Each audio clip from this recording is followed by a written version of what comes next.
Podcast with hosts Andrew Clark and Chris Emery.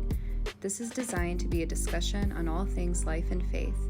We hope this serves as a weekly resource and encouragement to you.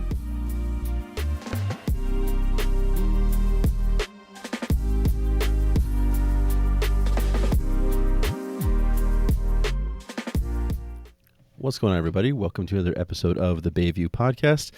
I'm one of your hosts, Andrew, joined as always by Chris. How are you? I'm doing wonderful. Welcome to the Bayview Podcast, everybody. Good to be here. Good to have you here. You good today? Doing well. Yeah? Yeah, sun's out. I'll take it. The sun is out. Doesn't feel as good as it looks right now, but we're getting there, right? But, I mean, between the rain and the storms up north and all the craziness, it's like, we'll take a little sunshine. Without a doubt. All right, important question of the podcast. How are your brackets looking for NCAA? Well, I did what you're always told not to do, and I went quote-unquote chalk, which means I picked all the high seeds. So I had a perfect Elite 8 and now a perfect Final 4, and so we'll see what happens. I had 7 of the 8, and I do have a perfect Final 4. Yeah, it was one of those, for all you sports fans, I think Cinderella no longer is going to exist for a while. Yeah, I think the NIL is definitely affecting smaller colleges' ability to recruit and get that talent. Yeah, I mean, even just there was 1,000 kids in the transfer portal, and the tournament was still going. And the thing, I mean, even the players who were closest, or the teams closest to being Cinderella, like a Drake or some of those teams, like their best players already transferred. Like he's already left and going to Iowa, a bigger school. Yep. And it's just like, it just is what it is. We're in a season where even coaches aren't waiting for the tournament to be over. Yeah, the Maryland coach was on his way out, and some guys lost. Colorado State's coach, they lost, and the next morning he was already at Minnesota. So it's just, so it was one of those years when I stopped and looked at everything. I'm like, these are really just the 4 best teams, and it's an interesting. It is. It's cool. I love it. So sorry if you're listening and you don't follow basketball or appreciate it at all. Our apologies. So sorry, we just get bunny trailed sometimes. But it's interesting because it happened over spring break for our school system, and that really allowed me to really enjoy just kicking back and enjoying basketball and enjoying the March Madness, which really aligns with where we're at in our sermon series, teaching series of the wilderness. And you preached this last week on the importance of understanding biblical Sabbath and biblical rest. Yeah. And really what's been demonstrated and what's been I don't want to say commanded, but asked of us maybe, or encouraged of us maybe, based on where you're reading. But anyway, break us down a little bit. Like where did we go Sunday? What does this look like as far as understanding what God is trying to get us to understand? Yeah, the biggest takeaway for me is I think God said, go take a nap. Like I really think like when push comes to shove, like this idea of resting and slowing down and not so much a vacation or a day off, which are important, but like it be part of like the rhythm of your life, like the pattern of your life is that you would actually stop, slow down, find something that fills your soul, that makes you want to worship God, like, and really truly like find rest and peace. Sabbath, means to cease, to stop, to like not go on. And it was deemed as holy and important, and it was from the very beginning. And I think that's what, for me, was the craziest in studying this. And there's a lot of, just go read John Mark Comer's, Ruthless Elimination of Hurry, or Practicing the Way stuff. Yeah. Like he's kind of like the leading pastor, I feel like, or theologian on this right now, idea of Sabbath, who's in the mainstream. But really great guys like Dallas Willard and Eugene Peterson and all these like kind of old school theologians, pastors, they spoke to it too, and the importance of it. And I think it's just been something that's always been seen maybe as more an Old Testament idea, but it's really necessary for us. And so that was kind of my hope, was to really break it down from like the Old Testament and what is it, to then what does Jesus do with it, and really how should we look at it and pursue it. Well, I think it forces us to go back and look at even some of the the commands in the Old Testament, even that we don't understand, some of the things given to the Israelites in Leviticus and Numbers and in Deuteronomy, even though some of them seem weird and outlandish or over the top to us now, there's not a single command that God gave them that was not backed by the heart of, this is for your own good. Yeah. I'm doing this because you need this. You may not see that you need this. Yeah. And so a lot of it had to do with their hygiene. A lot had to do with protecting the purity of the Israelites, whatever it may be. Yeah. It was for their good. And so then we come to this context, and God says, hey, you need to take this Sabbath. And if we remove the legalistic, law-heavy version that the Jewish culture handed down, we can begin to see behind that and understand what he's saying. Yeah. The busy, hurry, workaholic culture that we are familiar with here in Western culture particularly, in the grand scheme of things historically, this is a very short slice of time that this has been around. Yeah. And I think it's even in John Mark Comer's book, The Ruthless Elimination of Hurry, which I'm just partway through. I haven't had time to go further. Yeah. But I think early on in those chapters, he paints the picture that if you go back before electricity, people's workday was very different. They could work only when there was daylight. Yeah. And so half the year, you had a lot shorter days, and so your work window was smaller, and you were forced to go inside and stop working and relax. He talks about how much sleep they got, that they would average 11 hours of sleep. It's incredible. I mean, right now you got a newborn at home. That probably sounds like I'm shooting for 11 hours a week. Yeah. It's better, but no, you're right. Yeah. I can't even imagine sleeping that long. My body doesn't do that, right? And it's not because I'm important or because I'm all that great. My mind starts firing up over silly things early in the morning.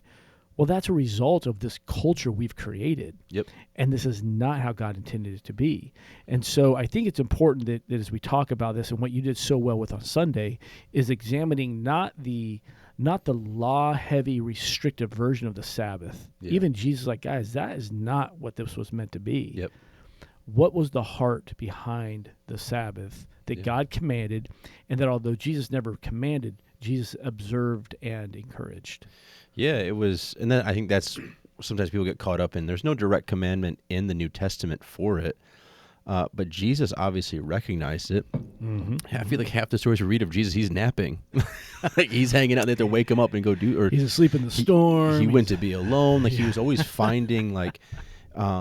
Think of a lot of his teaching. Yeah, so much of it is teach to a massive crowd, and then okay, let's get away. Let's get on this boat and we'll sail out and let's try to like go find a place to rest. And so even in Mark 2, when the Pharisees kind of catch him and the disciples in what they think is a trap because they're kind of picking some corn and having a snack, he's like, no. Sabbath was made for man, not man for Sabbath. Yeah, break that down. You said that on Sunday. You broke it down a little bit. Let's break that down a little bit. What is Jesus saying when he says the Sabbath was made for man, not the man for Sabbath? It's the Pharisees had taken it, and what I kind of said on Sunday was like they'd essentially insulated a lot of the commandments with other laws to prevent themselves from breaking that specific law. But there would be anywhere from 10 to 20 more laws around it. So it's like even in John 5 we read when the man who Jesus heals who couldn't walk, right? You just pick up your mat and you can go. They get mad at the dude for picking up his mat. Like that was viewed as a form of work. So they took it to the extreme of like you literally do nothing.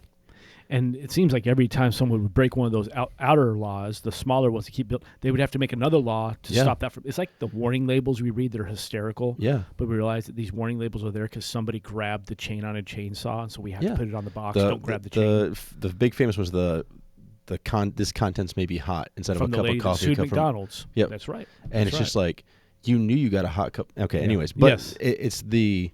You're right. So it's like they had gone so far as a dude picking up a mat he had spent most of his life lame, couldn't walk, sitting on. He rolled it up and picked it up, and they said, "Yo, dude, you're breaking the law." And it's like they're missing the miracle that the dude got healed. But they were so focused on that they had pared it all the way down to even such a simple act was viewed as wrong. So that would be the version of that Jesus was saying that the Sabbath, that man was made for the Sabbath. Yeah. Meaning that in that version, and the way they were executing it is, they were there to serve the Sabbath. 100%. Yeah. It was something that was like, if you break this, you're sinning. If you break this, you're evil. Yeah. And so, because it was designed that it's something you worshipped essentially, like you, correct. Like, and what Jesus is saying is, no, when Sabbath is instituted, it is said it's just good for you to rest. Mm-hmm. Like, it is designed for you. Yeah. Yeah.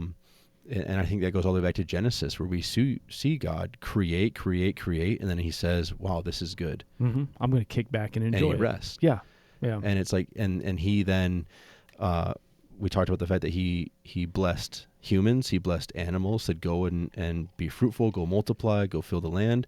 And then he blessed Sabbath. Mm-hmm. He blessed rest. He said it was good to rest. Mm-hmm. And it's like that idea. So then you fast forward and there's Jesus being like, guys, it is not, I picture it, I didn't say this on Sunday, but I picture it like with my children, and you kind of alluded to this already, like bedtime's 8, and they fight us till 8:30, 9 o'clock, 9:30, I don't want a nap, I don't want to go to bed, not fully understanding of like, as soon as you close your eyes, you're going to sleep for the next 12 hours and wake up and be a functioning child, and it's going to be amazing. Right.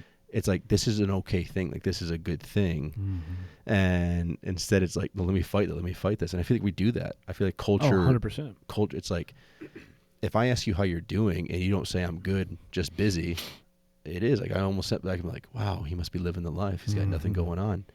And it's like, none of us would ever answer that way, because we fear that makes us sound lazy or underachieving, or I don't have anything good to put out on social media. I got to have that, and whatever the nonsense is. Yeah.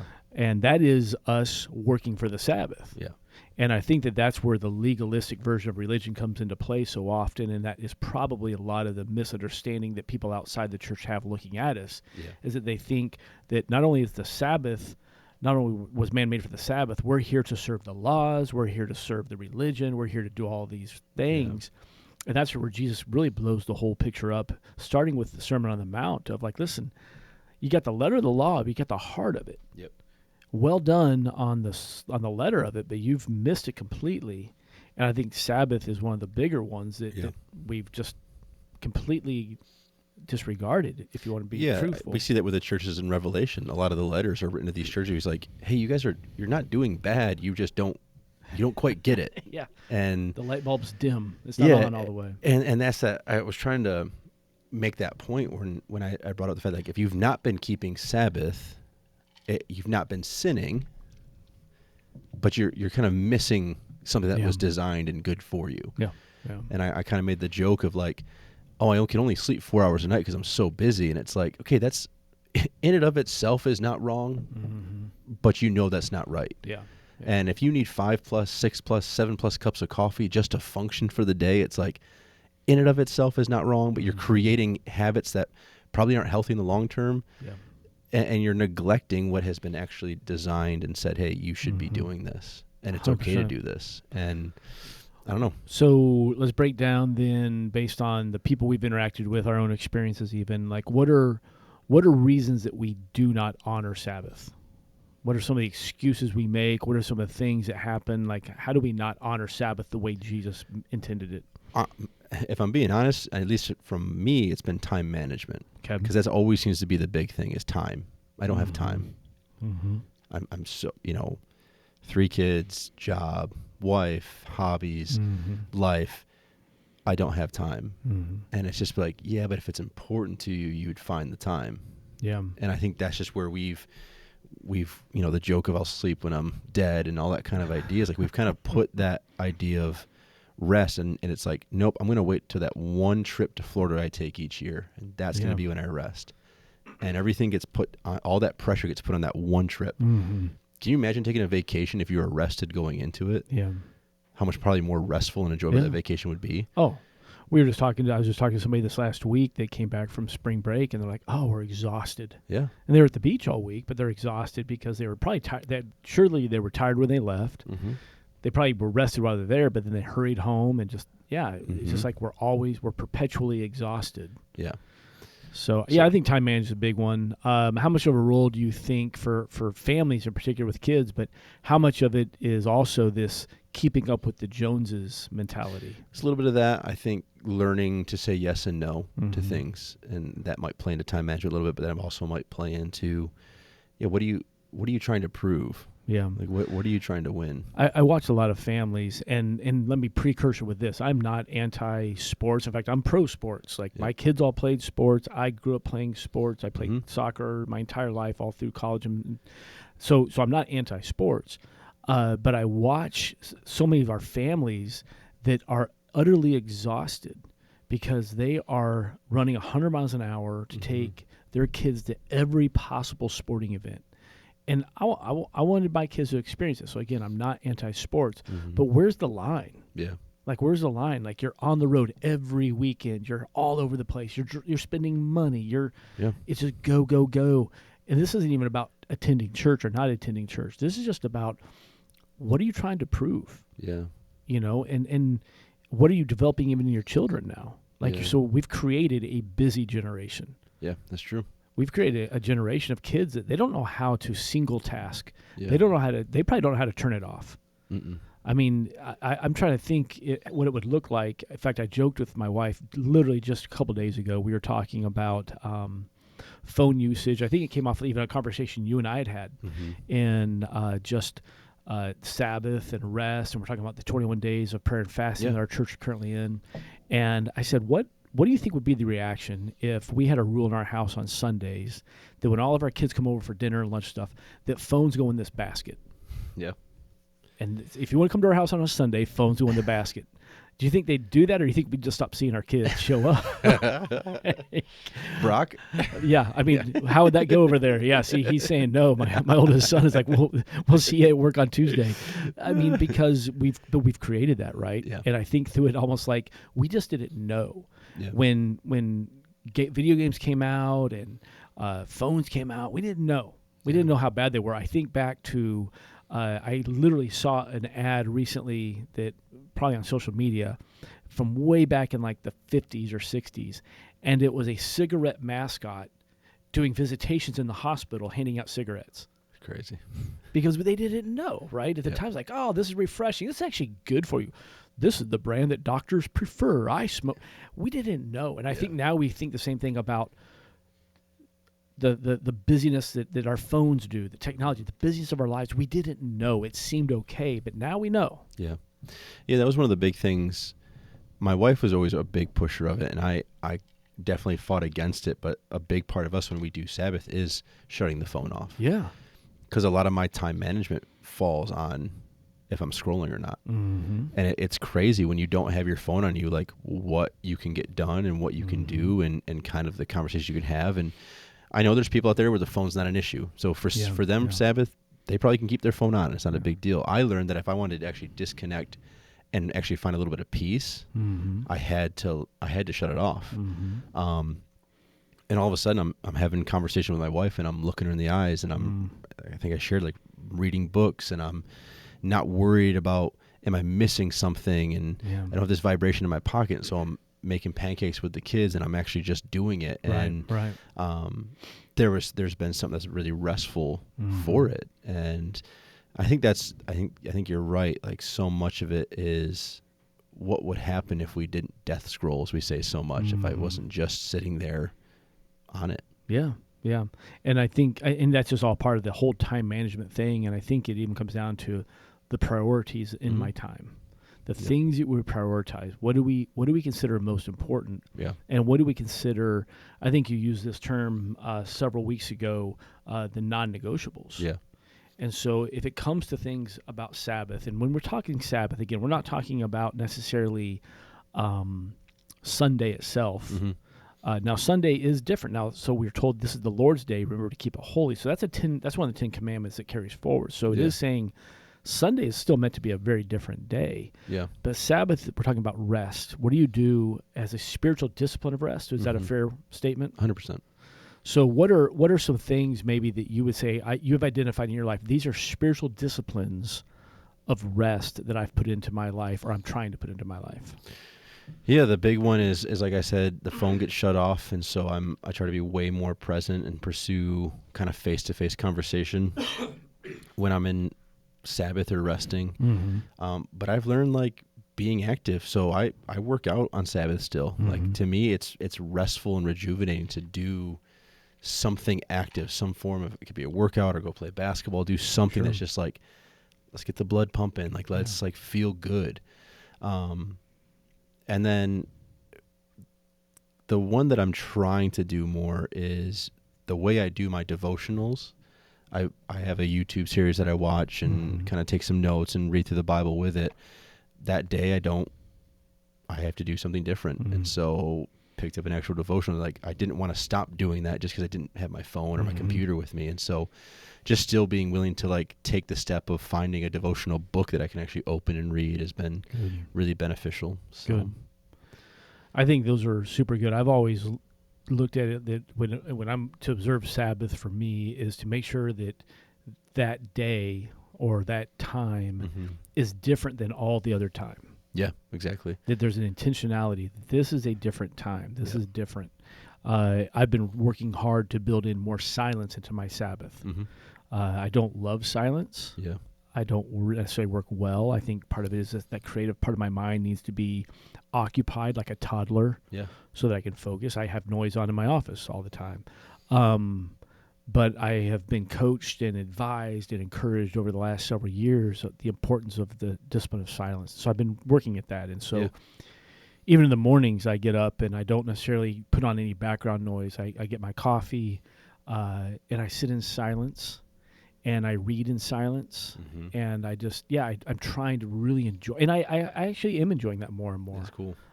Because I think that's an important part for me. I'm like you. I think for me, Sabbath, and if we want to even join them, for us, calling Sunday a Sabbath is different than calling it the Sabbath. And I know that, sometimes it's semantics, whatever, but Sunday is still, for most people, that's probably what they consider their Sabbath. Sure. It's a day they don't work. It's not a Saturday. Not for us, right? We're pastors. Sunday's a work day. Yep. But even Sunday afternoon is a time of rest. Yeah. But it doesn't mean that I rest the way you rest. Yep. And I enjoy mowing my grass. Yeah, that was something that my wife and I, Nicole, had to learn was what actually, because the example we had was given to us by like a John Mark Comer, and his family does a really specific thing starting Friday night into Saturday evening. And we just try to copy and paste it into our lives. And it was just the worst day of our lives. And I was not lying. I was like, we had tried it. And it was like, nothing about this feels restful to us because it's not us. Yeah. And so we had to learn. And that's where I think I talked about practice and actually like picking a time. And for some, that's where, again, saying, I don't have time. It's like, yeah, but you probably do have an hour here, a couple hours there, where it's like, what can you do intentionally to be like, I'm going to do something that's really restful and actually makes me want to celebrate and worship God because of it. And so for us, we found it's Thursday evening, and there's not a set time. It's just sometime Thursday evening, usually around 6 or 7. Kids are getting ready for bed and all that. Like I'll shut the phone off and it's just off. And we end up watching a movie maybe because we love movies and our kids love movies, and it's so that. But like in the morning we wake up and me and the kids are like, we're making pancakes, and you talk about the distinguishing. It's like I don't do that the rest of the week. Right. Like but they know Friday morning, like that's something we're gonna do. Friday's our day off, and it gives us that buffer of knowing Saturday still has some time. If I got to do more errands or run out and do stuff, we can do that Saturday. Good.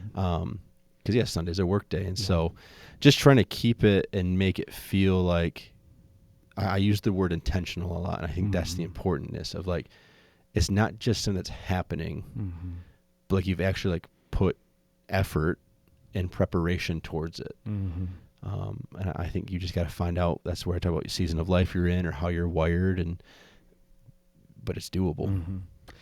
And I think one thing to remind everyone of, and you alluded to this on Sunday in regards to just yourself, but I think this applies to everybody listening. So if you're listening and you're already processing through the list of excuses. Yeah, but this, but you don't understand. But they're counting on me. I got to do this. I think it's important for all of us to understand, and I'm included in this. You're not near as big of a deal as you think you are. Yeah, that was a big one for me. Like, the world will still be fine. Yeah, you are going to be just fine. Like like we build it up like busyness is equal to importance. Yep. And that's not it at all. Yep. And I think, I'm happy that we have leaders that are out there that are now advocating for this. They're like, yeah, you guys have this backwards. Like, that's not how this goes. But I think that that's where some of us are at. It's like, yeah, but people are counting on me. Well, they may be counting on you, but they're going to be they'll count on you tomorrow just fine. Yeah. That pile on your desk, yeah, it's going to be there Monday. It's going to be there Tuesday, whatever your day is. Yeah. Yeah, don't worry. It's you got time. You deal with it then. But there's this lie we tell ourselves, and I think I just talked to so many people that like, yeah, I just can't sit down. I just can never sit down and relax, and I'd sit down and watch a movie. I don't know the last time I did that, or I don't know the last time I just kicked back. I just got to go. Yeah. It's like, and you're proud of that. Like, that's not good. That's not healthy. Yeah. And I'm not saying that rest means nap. Yeah. Because like you said, for you, being restful, your day of rest is working out. Yeah. And my season of life with 3 young kids, it's like napping, that's not always a possibility. I can't necessarily just be like, deuces, I'm going to go nap. But I'm practicing, and my wife and I are practicing preparing now for the day when we don't have young kids. Mm-hmm. And that can be something where this is a natural rhythm of our life. And I think that's what we see God do, is that he makes this natural rhythm with the Israelites in the wilderness, the collecting of manna and the collecting of quail. 6 days you collect, 7th you rest. And they did that for 40 years. Yeah. And my guess is they continue to do that even into the promised land, where it's like they had built it in, they prepared for it in preparation for the next season of life. They can continue to do it. And so we know it's like it's probably going to shift and change and work out and be different. And it's like, as the kids get older, the idea of maybe we go out for breakfast, like there's just so many things that it can adapt to where you're at. And I think that's something that I would encourage people with, of like why you should start now is because I think it's just going to get sweeter and sweeter as it becomes something that's really just a part of your actual like life rhythm. Yeah. Yeah. And I think that there's fear involved, but let me encourage everyone, myself included in this, and that is, it's okay to not be overwhelmed. It's okay to not be super, super busy. Yeah. And I even find myself at times when people ask me like, wow, being a pastor, and you guys are always going 100 miles an hour, you must be so busy.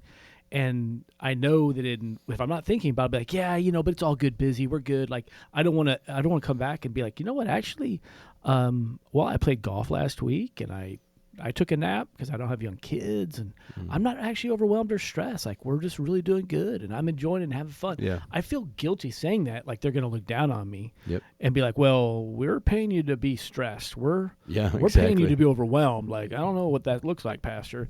Yeah. And it's like, I think we all feel that of like, how you doing today? Well, I'm rested.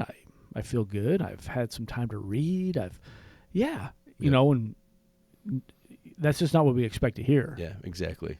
Yeah, it's just assumed, like I think we said, like, okay, that person's got nothing going on. Yeah. Or they must not be important, or they must be lazy. I have stopped, and this sounds, I'm not trying to be heartless at all, and this doesn't mean I don't care in general, but I've stopped feeling bad for the people that tell me how busy they are. Yeah. I've just, like I feel bad. There's a lot of things people tell me that is heartbreaking. But when someone talks to me about how busy they are, it's pretty rare that I'm going to feel bad for you, because I guarantee we can trace all of these choices, all of your schedule back to you created this. Yeah. You've made these decisions. You've prioritized things. You've overfilled your life. You did this. So why would I feel terrible for you? Yeah. About it? And so be like, oh, my plate's full. Well, empty your plate. Yeah. Maybe I don't know what to tell you. Like, it just, I guess I've just stopped feeling bad for people about it. Yeah. No, and I think you're right. Like, you created it, and you've prioritized it. And I think the same way with rest, it's something that needs to be prioritized. It needs to be viewed as just as important as the 6 meetings you have this week. Yeah. And I think in the culture of self-help and all that kind of stuff, it's like, man, if we just took more of a natural focus on finding Sabbath rest in our life, I think a lot of that stuff would be solved. I think spiritual, physical, mental health, I really think that plays a big role in it. But our culture of overworked, over anxious, over depressed, like all that kind of stuff, it's because of the non-stopness of it. Yeah. And you've been called to stop, and it's okay. Yeah, and understand when we say Sabbath rest, we're talking about also, yes, there's physical rest, that's hugely important. There's recreational rest, but I think we're also talking about this type of rest that stops the crazy busyness of life and allows you to hear from God, to focus on Him, to just be in His presence. Yeah. And we're told in the Bible, be still and know that I'm holy. And I think that's part of this Sabbath rest is, can you just be still long enough to just experience God around you and just listen for Him or talk to Him, whatever it may be. Yeah. So we're talking about something much more profound than a good 15-minute power nap and a podcast on the treadmill. Yeah. Those could be parts of it. Yeah. But I think that we're also talking about how are you utilizing this to draw closer to Him. Yeah. And to be more intimate with Him. Yeah. And that's the goal behind Sabbath rest, is that we're not overworked, we're not overwhelmed. And that's probably where God goes back to the beginning. I mean, think about what He had given to Adam and Eve. He'd given them charge over everything, and they had charge over all the animals, over all creation, but yet still in the middle of that is like rest. Yeah. Rest. Yeah. And then we read that cool line there after sin had entered the world, but it says God came to walk in the garden in the cool of the evening. And I just picture this peaceful, serene moment that was so common maybe before the fall of just this restful time, just you and God, just strolling the garden, checking it out. Yeah. Just no agenda, no to-do list, no check boxes, just hanging. Yeah. And that's rest for our soul. You know, Jesus says, come to me, all you who are weary. Yeah. All you who need rest. I'll give you rest. He doesn't even say for your body. I'll give you rest for your soul. And I think when my soul is at rest, well, then my mind can be at rest. And when my mind can be at rest, and my body can experience rest, and we begin to understand the existence that God established for our own good. Yeah. So, I don't know. Yeah, so good. Yeah, it's meant to be worshipful. And I think that's where it's like, we're not encouraging you to go be a glutton and just eat all day or drink all day or any of that kind of stuff. It's really meant to be this celebratory, worshipful experience. Where eat good food and all that stuff and do the things that you find rejuvenating to the soul. Go spend time in the woods, go whatever it is that when you think of, man, that sounds really restful, it's like pursue that, but pursue it in a way that's going to point you to God. And we usually end Sabbath with homemade pizza. It's our favorite thing to do, and it's just like I look forward to that day. Like pizza is, Friday's pizza night, and it's like not always, right? I had tooth extracted, so this last Friday, like it was yogurt night, but it was like smoothie night. Yeah, but it's just like just have stuff to look forward to, and I think that's where, like, again, a Comer and some of these guys that are really kind of pushing for, they're speaking to it of like it is a day to celebrate or a time, and I think that's what I've appreciated of late is a lot of them are speaking more to like just find that time in your week. And maybe this, you have to sit down every Sunday and look at your calendar and say, okay, I have that block on Wednesday. I'm going to protect that and be intentional with that time. But the following week, it's a Saturday morning, and it's when you wake up till noon on Saturday, okay, I have this time where I'm going to really just rest, focus, find satisfaction in God and all that He's blessed me with, and make it a special, fun time. Yeah. So I think that's good. So good. Well, I would encourage, if you're listening, I would encourage you, if you haven't read it, go grab that book. Brock, maybe we can put that in the comments, a link to that. John Mark Comer's book, The Ruthless Elimination of Hurry. I think it's a great place to start. Yeah. It'll break this down much deeper. I mean, we're scratching the surface with 30 minutes on it. Yeah. I think the other thing is, if you feel like you are so busy, which I imagine most do, maybe sit down and begin to write down everything that you do every day for an entire week. Keep a time journal. And then go back and identify, what are the things in here that are vital and important, or what are things that I'm cluttering my time with? And then I want you to do something really, really dangerous, and that is, where is God in all of that? Where is your time with him in all of that? I think that's the heart at it, where even modern church went a little sideways. When I was a kid, we couldn't go out to eat on Sundays. We didn't go shop on Sundays. We didn't play sports on Sundays. Yeah. And I was so bitter towards the law of it as a kid. Like, well, I want to go out to eat. Why can't my friends are? But that wasn't the heart. I know what was trying to be accomplished. Yeah. What was trying to be accomplished, like, no, we're going to make sure that God sees he's our priority on this day. That's the heart behind it. Cool. Where is God finding his place in your priority list? And if you continue to function at a place where God gets the leftovers, or God fits in convenient moments, or when something better does come along, you're just not experiencing what he wants you to experience. That's good. Because the Sabbath is for you. His laws are for you, because he has your best interest in mind. Yeah. And that's what a good father and a good God does. Yeah, so good. So, hey, super good, man. Appreciate everything you shared with us Sunday. Yeah. Love this. Thanks for listening. Thanks for being with us today. If you've missed the message, go back to bayviewchurch.net. You can watch last week's message from Pastor Andrew. You can go back and watch the whole series, catch up on everything there. If you have not done so yet, hit like or subscribe on whatever platform you're listening on. That way you never miss an episode of the Bayview Podcast. Until next week, it's Andrew, it's Chris. We are out of here. We will see you next time around.